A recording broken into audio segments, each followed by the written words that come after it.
Thank you for joining us for another episode of That Solo Life, the podcast about PR and marketing pros who work for themselves. My name is Michelle Kane. My company is Voice Matters, and I am here with Karen Swim, the head honcho at Solo PR Pro, the group that brings us all together and makes us better pros, actually. That's where I was going with that. Hi, Karen. How are you? Hi, Michelle. I'm good, although today I am mourning the planned murder of Mr. Peanut, but other than that was breaking news as we started to record. We were recording. You're listening to us, well, on a Monday or maybe after, but we're recording this on the day that news has broken. And I don't know. This is kind of bringing me back to the day that Buckwheat was shot. Like, what do we do? What do we do? We need our icons. We do. Yeah. We're all in a pretty fragile state right now. I don't think that anyone should be rocking the boat of any icons or things that give us comfort. So I'm not sure what they're thinking. I'm sure we all suspect it's a Super Bowl ruse, but we'll find out in a couple of weeks, I guess. Yeah, it probably is a Super Bowl ruse, and or a Law and Order episode. I don't know. I love it. Maybe it's a tie-in. Well, that's a terrible segue to our topic. Yeah, true. Has nothing to do with our topic. Nothing to do with our topic. But speaking of stressful things that can cause you a bit of agita, as solo PR pros, we often work alone, sometimes with, partners or colleagues, maybe a VA, but we really, we're working on our own, and we don't have the things that, were common to us in our traditional job. And one of those things was feedback. So there's no annual 360. There's no feedback from, your managers or team members. And so as a solo PR pro, how do you know you're doing a good job? Exactly. How do you know? We all work with our clients in different ways for the most part. So, there are a number of ways to do it. It could be, maybe a quarterly check-in, a biannual check-in. Do you want to do something in writing? I always kind of come at it from this point of view. And it could just be the way I work with my clients, because we're really, we're pretty much, okay, these are the things we're working on. Did we achieve them? Yes. Were they successful? X, Y, Z. So really we are kind of checking in as we go, but on occasion I do like to pull back and say, okay, we've been on this track. Is this working for you? Do you see tangible change, that's favorable? So, I think you can come at it from that, I hate to say laid back, but more as a part of your process, right? And that might also take some of the, the angst out of it, is to just kind of have it built in along the way. I agree. I mean, this question came up, and I thought, okay, it would be interesting to put this question out to the audience and just discuss it. And so, like you, Michelle, I tend to like to consistently do check-ins that are around individual clients, the results, obviously. So if you're getting the results, that your work is producing. And, just check in, like, is there something that we could be doing differently that would make life easier for you? Those types of questions. But I think sometimes people are, when they're saying, what do you use to make sure that you're doing a good job? I believe that it's not necessarily that they're looking for validation for results, but they're looking for more of that personal career type validation. And that's, I still think that in some ways you can get that from the client, but then I would say one way to, kind of measure your improvement and to solicit feedback is, now is a good time, like at the start of the year or the start of every quarter, have some career goals for yourself. Have some things that you've identified that you like to improve on, because you're a business owner and you're not an employee anymore. And I think we have to kind of set those objectives for the areas that we want to work on. And maybe, have an accountability partner around your areas of weakness and measure how you did at the end of a quarter, at the end of a year, or, every 6 months, or to check in, how am I progressing against this thing that I identified that I want to improve? I'm not sure that your clients will be able to give you that specific feedback. That's an excellent point, because there's more to what you're doing than, of course, serving your clients is the main engine. But yeah, the aspects of how you're working, or your own goals of, having, I don't know, having 2 clients in the pipeline at all times, or, Yeah. making sure you're getting Google certified, or, Yes. different benchmarks of, really sharpening your tools, which, could be a bit of a bunny trail, but I think that's part of it too. So maybe, if you wanted to make up a checklist or something for yourself and constantly monitor that, and part of that could be, checking in with clients, how are we doing? Because I think, in the grand scheme of things, most of us, if it's project-based work or campaign-based work, you're gonna know. Exactly. And of course we know people change and tastes change, and that can affect your work relationship, but that doesn't always mean, that that's anything on you either. Mm-hmm. I agree. So, like with most things, there's no one way, there's no one answer, and there are a lot of right ways that you can go about it. You need to decide what is most beneficial for you and for your client base that you're serving at the same time. I know this can veer also into, most of us work on referral. And I know we were having this conversation off air of how awkward it could be of, we tell our clients, get those reviews, get Google reviews. And, how many of us really want to ask for that about ourselves? Right. Could you review me? Although, we do have to make that a part of the process too. Definitely you should, ask your clients, and a great time to ask is when things are going well. Hey, do you know any other companies that could use this type of help? Be specific about the industry and the size of client and what you really want to do, and make sure to check in with your clients routinely and ask for referrals. And don't be afraid to ask for documented reviews. One of the things that I love about FreshBooks is that you can actually ask clients to review you when you invoice them.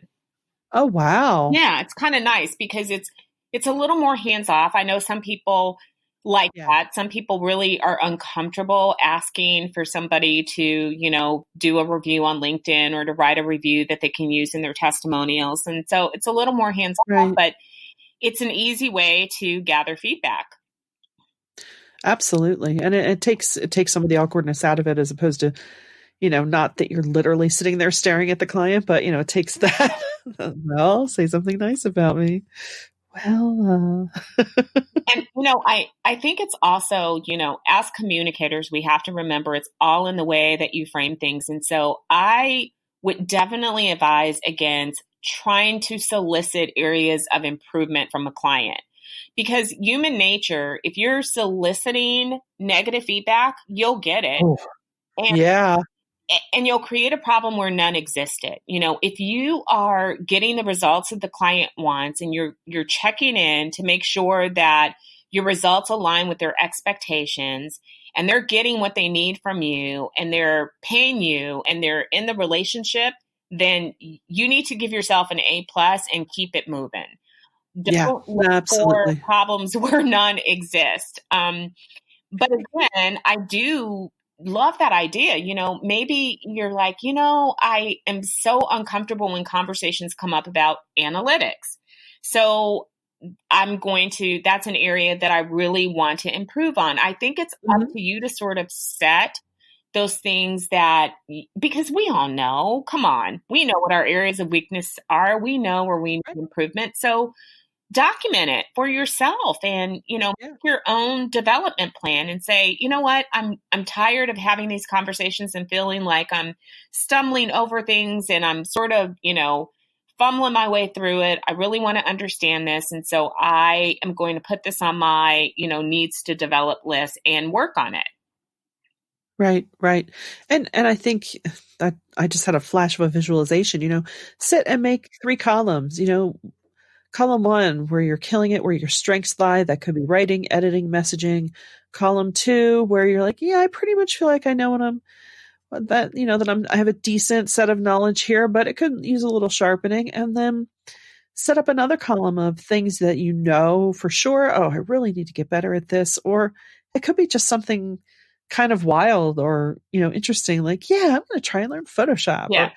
or, something outside the sphere that might just challenge you on a different level and bring more opportunity. Of course, I say that prefacing that with, yeah, in our spare time, ha, ha, ha.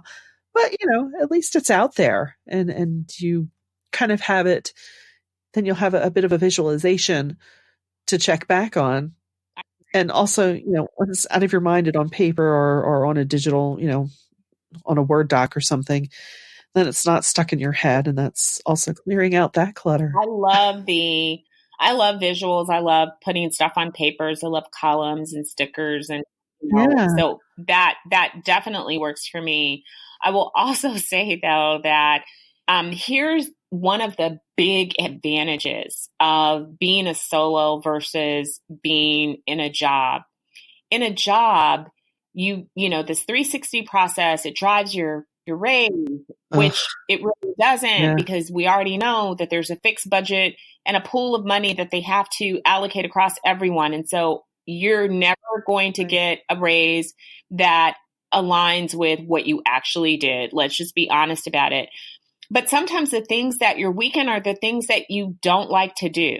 And sometimes managers will try to find things that you need to improve on and they're really not. As a solo, if there's something you don't like Yeah. to do, guess what? You don't have to do it. So you don't have to improve on That's it. when You can yeah. give it away. If you completely Right. hate reports, hire a VA to do your reports. Don't do it. Yeah. I love that. I love that we are not forced to work in our areas of weakness. We don't have to do things that we absolutely detest. If you hate invoicing, guess what? You can have somebody do it for you. Yeah. And that speaks to another aspect when you say, hand it off to a VA. That's also an opportunity for your business to grow. If you realize, you know what, let me find one or two trusted vendors in that area to pull onto my team when these things come up. I completely agree. I love a Yeah. team. Oh gosh, yeah. I always like to operate on if I get hit by a truck, things can still carry on Yes, because it's also a good way to operate. But seriously, because it could maybe take your business to a level you hadn't even, considered I before. agree. I think it's easy to fall into I don't want to say the word trap, but that mindset of I'm here at the desk, I'm here at the chair, I must do it all. Heck no, no, because there are certain other things that I'm sure you wouldn't even consider doing on your own, right? It's like, oh, Agree. deep dive web development. No, I'm gonna pull someone onto my team. Are you crazy? Yeah, I agree.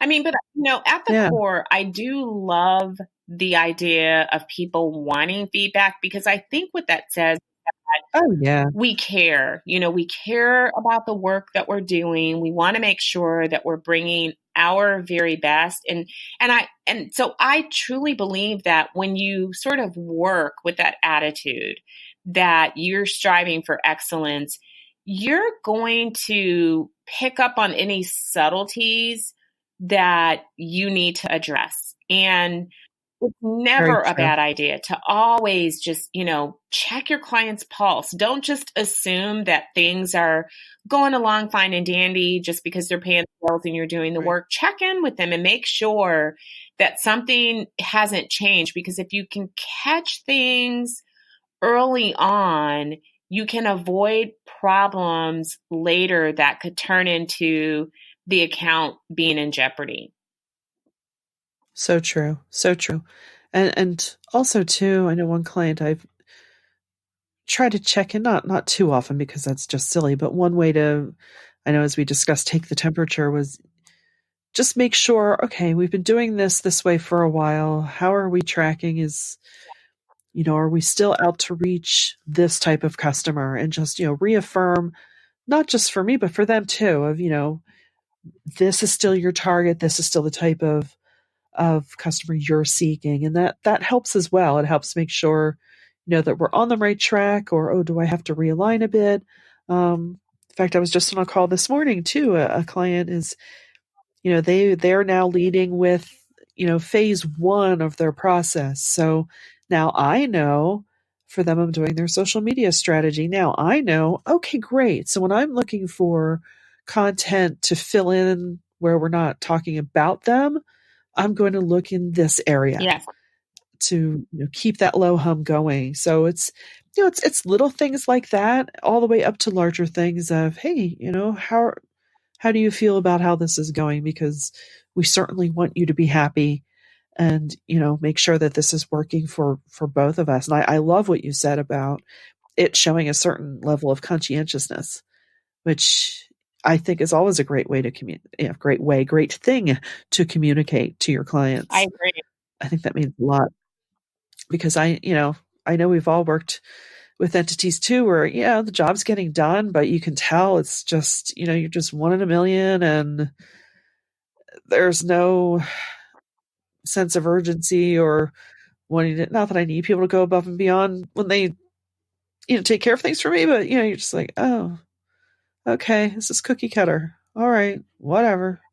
And you can tell, and that definitely flavors the relationship. So do all you can not to fall into that category. And I also think being the one to come to your customers sends a special message as well.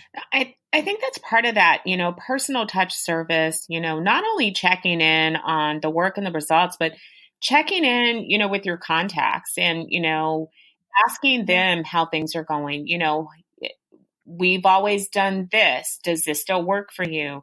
Hey, you have some new responsibilities. How's that going? Is there anything that I can do to lighten your load? I mean, checking in with them personally to make sure that nothing has changed, because, organizations are fluid. And so I do think it's a good idea to solicit feedback, even if it's not what you think you need, but it'll be very satisfying to make sure that you are meeting your clients' expectations and, in some cases, exceeding them.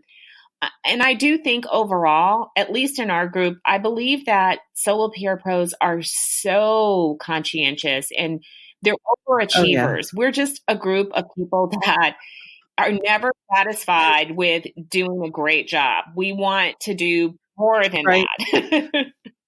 That's true. That's true. What? Type A? Us? Yes. What? Yeah, maybe. And honestly, yeah. I mean, we wouldn't still be here as business owners if we weren't wired that way, because there is so much that goes into it in the day-to-day behind the scenes that you have to keep an eye on. That, yeah, you almost have to be. It's certainly it's not for everyone, but sometimes I wish clients would ask us what they, can we get you a report card, please, and thank you. Could you please just slow down?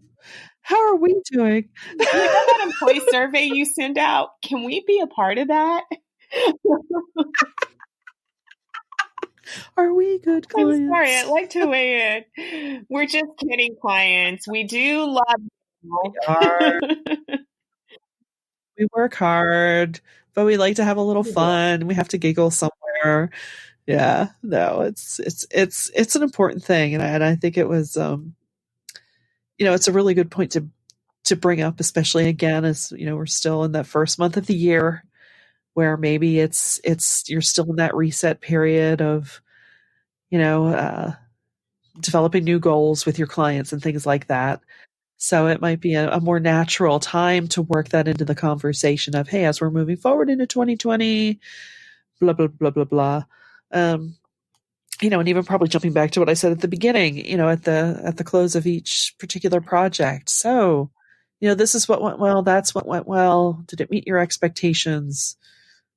Was there anything you felt we could have done, improved on, or like you say, you definitely want to couch it in a way that you're not setting yourself up. Absolutely. To make them think, oh, why? Why aren't you working hard for me?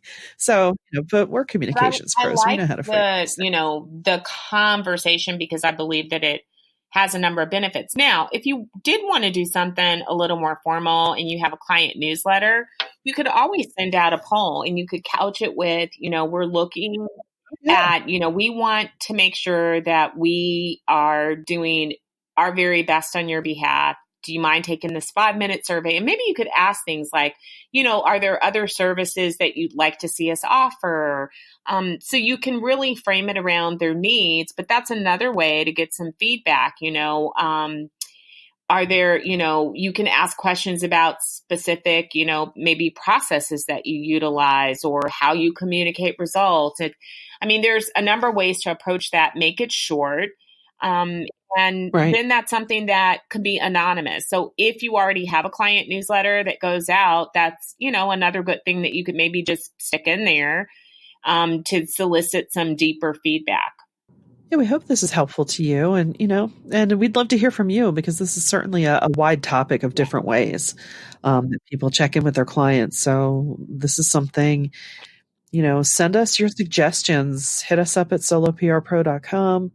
Leave comments on the podcast page, because this is something that we could even turn into a bit of a blog post, I would expect. So hit us up with how you talk to your customers and make sure that you're tracking well and meeting their needs and doing the very best you can as a solo PR pro. We would love to hear that. And if you have your own personal career development process, something that allows you to check in and to keep your career moving forward, learning new skills, developing areas of weakness, we'd love to hear about that as well. Yeah, absolutely. And of course, we would love for you to subscribe to this podcast wherever it is you listen to your podcast. And please share. If you find this valuable, please share it with your colleagues and your friends. And if you hear that in the background, that is a clock in my home that whistles like birds at the top of the hour. So there you go. An awkward close. So, and we also keep it real here at Solo PR Pro. So there you are. We do. We try to be ourselves and really present that solo life in its entirety. Yes, along with chirping clockbirds. So we thank you for giving us your time out of your busy week, and we do hope that this information is of value to you, because we definitely value you for listening to us. So until next time, thanks for listening. Thanks for listening.